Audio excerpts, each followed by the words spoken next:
यार दोस्तों जम्मू कश्मीर में भारतीय जनता पार्टी और मोदी शाह षड्यंत्र करने से बाज नहीं आ रहे हैं। कभी कभी ऐसा लगता है कि कभी किसी आदमी के अंदर कोई सैनिटी आ जाती है, सोच आ जाती है कि मैं सुधर जाऊं, कब से थोड़ा बेहतर करने की कोशिश करूं।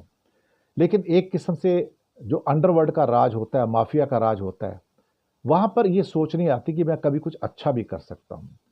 और अब वहां पर चुनाव के नतीजे आने से पहले ही लेफ्टिनेंट गवर्नर 5 विधायकों को नॉमिनेट करने जा रहे हैं जो बीजेपी के हैं।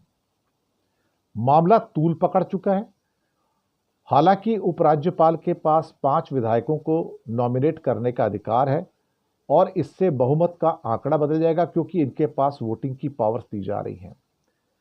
इल्तिजा मुफ्ती तो इतने गुस्से में आ गई कि कहने लगी पूरे के सारे 90 के 90 ही नॉमिनेट कर लो ना, आपको चुनाव कराने की जरूरत क्या है।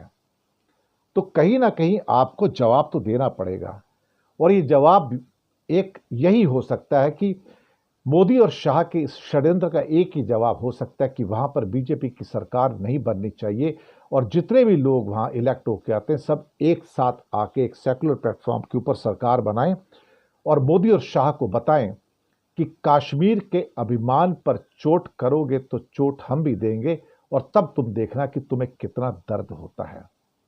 यानी कि चुनाव के नतीजे आज आने से पहले ही ये चाहते हैं कि भाई हम अपने 5 मेंबर बीजेपी के नॉमिनेट कर दें और इन 5 मेंबर में से 2 पंडित की सीटें हैं, 2 महिलाएं हैं। 2 महिलाएं तब जबकि पूरी उसके अंदर प्रेजेंस ना हो, महिलाओं की उचित प्रेजेंस हो, तब 2 महिलाएं नॉमिनेट होंगी, लेकिन ये पहले ही कर देना चाहते हैं।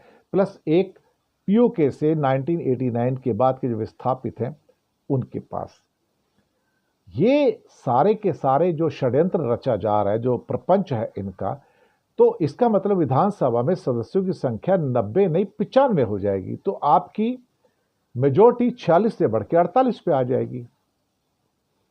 अब 5 मेंबर अगर बीजेपी को मिल जाते तो उनका आंकड़ा बढ़ जाता है। अगर 25-30 मेंबर उनके पास आते तो 5 आते तो 35 मेंबर हो जाते हैं।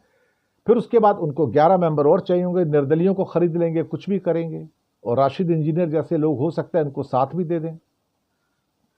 लेकिन जम्मू कश्मीर रीऑर्गेनाइजेशन एक्ट जो 2019 में लाया गया था, जिसमें डिलिमिटेशन किया गया था, वो पूरा उसी षड्यंत्र का हिस्सा है जहां पर 37 से बढ़ाकर जम्मू रीजन की सीटें 37 से बढ़ाकर 43 कर दी गई थी, 6 सीटें बढ़ाई गई, जबकि कश्मीर की सिर्फ 1 सीट बढ़ाई गई, 46 से 47 की गई थी।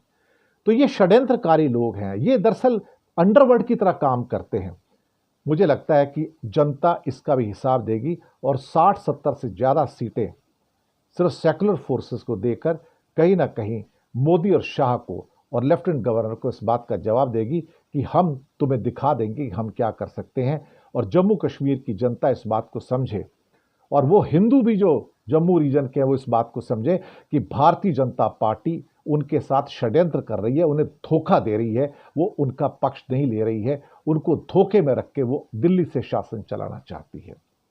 लेकिन चलिए ठीक है, अल्टीमेटली कहते हैं ना कि man proposes and God disposes. आप जो मर्जी कर लीजिए, जितने मर्जी षड्यंत्र कर लीजिए, अल्टीमेटली हार तो मोदी और शाह की होगी और ऐसी हार होगी कि जम्मू कश्मीर के लोग कहेंगे मोदी और शाह को कि जम्मू कश्मीर से गेट आउट। जैसे हरियाणा में कह रहे हैं गेट आउट, जम्मू कश्मीर में भी कहेंगे गेट आउट। यही उनको कहने की जरूरत है। शुक्रिया।